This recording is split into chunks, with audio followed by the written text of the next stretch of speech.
What's going on? Miles Life here, and we're here to talk about the three building blocks of love. Okay, so I'm gonna get real vulnerable and share a dream that I had the other day. So she's showing some transparency. Yeah. Okay. So I dreamed that I had received a phone call that my father had came back alive. So he was alive, and they said, "Come by the house, come and see your father." So I get to the house, and he's kind of set up in like a hospice type setting. There's nurses, he's hooked up to like cardio machines, all of that. So I'm speaking to him and he said, I was I was asleep, but I woke back up and in this month that I've been alive, I've met people and I met a new friend and I believe that she's pregnant now and I got a new life here. And then as soon as he said that, all the machines started beeping and going off, and he started losing his heart rhythm. So the nurses are working on him, they're working on him, and then eventually it's like, okay, flatline, he's gone. So I remember all of a sudden, you know how dreams are weird. I'm back home, and when I get into my home, it looks different than it usually does. It looks very modern. My home kind of has like a southwestern vibe to it, but the home was my exact home, but more modern, meaning everything was stainless steel, everything was kind of gray and monotone. And my mother's sitting on the couch. And I said to my mother, I'm like, why would God bring my father back to take him away from me right in front of my eyes again? Why would I have to relive that whole experience? Why did that happen in that way? So she said, well, think about it. What came from him being here a month? And then I said, well, he told me that he created another life and that there's going to be another baby. And then she was like, well, what do you think of that? And I said, well, maybe that's why he was brought back here for a month to create another life. Maybe that little life will be the president or something great one day. So I guess that was the whole purpose of it. So then, my mother was like, yeah, I can see that. So then I walk over to the kitchen and I look in the sink and the water is, overflowing. So I turn the water off and I look back and my mother's gone. So I wake up. Who do I tell? And when we talk about dreams, dreams hold a lot of weight to them. That's your subconscious. So when you're in that realm sleep, you really, really just dealing with your spiritual. So feelings and emotions and all these things that are kind of rolled up into how you feel and how you react and all these things. And I try to, be true to what the spirit is telling me and what the spirit realm is telling me because I feel like that I had that dream and I woke up and I remembered it for a reason. So that's why I'm sharing it with you all today. That's why we're having this video today. Right. So how does that apply to the building blocks of love? So let me give them to you. There are three. There's connection and intimacy. So that's being able to connect, being able to share, being able to be vulnerable and to feel accepted and able to trust in doing that. Then there's commitment. So you have to be committed to this person, to the situation, for it to feel as though it can trust you. Because commitment and trust is consistency over time. So if that other person feels, hey, they're always there for me, even in the bad times, even in the good times, I can talk, I can share, I know that they're not going to do X, Y, and Z to hurt me, that's commitment. But then the last building block is passion. So passion is when you know that that person is focused and racked up on you and focused on you and intently in your space and in your world. That passion, it's very important for you to feel long-term love. And those are the building blocks of love. So how does that apply to my dream? Well, what are some things that make you feel void of love in the dream? Or what are some things that make you feel distant in the dream? Right. So when I go back and think about it, okay, so let's break it down. The intimacy connection. That was something I always struggled with throughout my life with my father. I think towards the end of his life was when I had the most connection and time spent in intimacy with him. So there was always that kind of void for that connection. Okay. Number two, the commitment. it was never any consistency with him around and being around and spending time.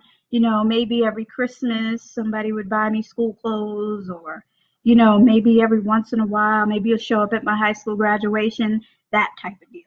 So it wasn't that commitment to trust that, okay, this person has a vested interest in me. Now, passion, there were glimmers of passion I saw. There were glimmers of that where I felt like, okay, he's fighting for me. He's fighting for what I'm interested in and for my well being. And that was that passion connection that I needed to feel loved. So overall, he pointed out to me that the overarching theme is absence. Absence. That's the biggest thing that it kind of reoccurs in that dream is that absence. Absence in her childhood, and then let alone the new baby that's coming. And then, of course, by him passing away again, it's another absence. So that represents the same type of pain that she went through when she was a child. And of course, she doesn't want that child to feel that type of pain, even though she don't even have really a connection with that child yet, because the child isn't here. But just knowing that that pain may be caused once again is something that she doesn't want to reoccur. Mm-hmm. So anybody that's struggling with any type of relationship, we want you to think about these things. Is there commitment? Can you trust that person? Can they be consistent with you? Do you have a connection with that person? Is it intimacy? And then passion. Is this person passionate about you? Will they go to bat for you? Will they fight for you? Because a lot of times, we see our couples do outrageous things to see if that person still has passion for them. Yeah. Are they going to fight for me? I'm going to break up with them. I'm going to leave the house for 5 days and then see if they'll fight and look for me. Mm-hmm. And a lot of times it backfires. If you don't have that connection, then it will backfire. Then they're going to react in a way that you may not expect. Mm-hmm. So when they react in that way and you don't expect it, then that doesn't look like the same person that you really was trying to have that connection with. So you may not have that strong connection that you think you have, when you try little things like that. Really, the biggest thing is just talking to each other and communicating and working through those things and trying to build that relationship. We all have people in our lives, whether it be family members or friends or ex-girlfriends or ex-boyfriends, somebody that kind of throws you off your game. Like you could be on top of everything, but that one person talks to you or says something to you and kind of throws you off your game because of that connection that you had with them, whether it be good or bad, but if you don't have, if it's absence in that and you really don't have that connection, and then like a parent in your life or somebody that's really significant in your life that you feel like should have been there to protect you and to uphold all the things that you really stand by and live for, then that absence can definitely be hard to bring that relationship stronger. It's hard because you always end up being that person that you used to be around them. So you kind of fall back into that. And it's hard to break that cycle. The thing is just knowing and loving yourself and saying that, you know what, anything that they did in the past to me, I'm not even worried about. I love this person because I love this person. And I think that the reason why she became closer to her father later on in life is because of that reason, that fact that, okay, I love him. He's my father. I'm going to love him anyway. So I'm going to try to spend time with him. I'm going to try to add more time and build a stronger relationship with him. It's just, how do you do that? How do you do that? Because you both kind of have that distance to where you want to be close, but you don't know what to say. Yeah. You don't know what to say or how to say it. I would sit and watch conversations with them and they would go back and forth. He'd be like, yeah, well, and then she'll be like, yeah, well, yeah, well. So it was like they both wanted to be there around each other. They both wanted to spend time with each other, but they didn't know what to say because of that connection, and the absence, So it's just building and adding more and more into the conversation, talking and asking about how do you feel about certain things? How did you feel about this? Or how did you feel about that? And then when you hear their honest opinion, then that honesty, that truth that's coming out of them, that brings you closer because they're vulnerable. And that's why it was good that Jasmine was vulnerable today, because with that vulnerability, that lets you know that we're all human. We'll all go through the same type things. We're all human. Nobody knows everything. We never know everything. We all just learning. People that get enlightenment And I've been going through this process now. People that get enlightenment realize the more you learn, that it's more you have to learn. It's more you have to learn. Like when you get enlightenment, you understand that there's so much out there that you have to learn that you never stop learning. That's what enlightenment is. So continue to learn about yourself. And the more you learn about yourself, then the more you'll try to learn about other people. Mm-hmm. And in those relationships. And go to your go-tos. My mom was kind of like the mediator between all of that I was experiencing in regards to the absence. Yeah. So, God always sends you what you need.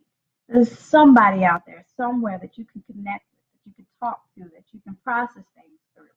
And you have to be active about it. You have to go out there and find those opportunities and find those moments where you can heal yourself through whatever pain that you may have experienced in your childhood and your adult life. You have to fight through that. You have to fight for those moments to heal and to grow, because it's not just going to happen overnight.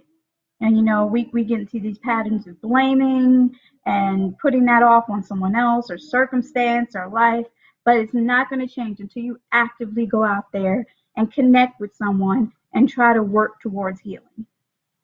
So yes, 3 building blocks of love, connection, intimacy, commitment, and passion. It's big. Love yourself, you can love others. Mm-hmm. And that's the biggest thing is love. And this world is love. We're here to bring love and enlightenment. Why was Jesus here? Mm-hmm. Love and to bring light. Mm-hmm. Love and light. Mm-hmm. Continue to put that in all your relationships. That's it. And you'll get good positive results. All right.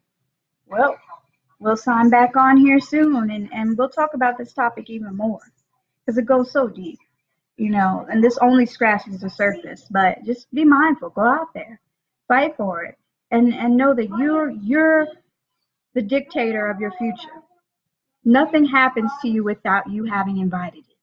So go out there and search for those moments. Work through whatever pains or absences that you've experienced throughout life.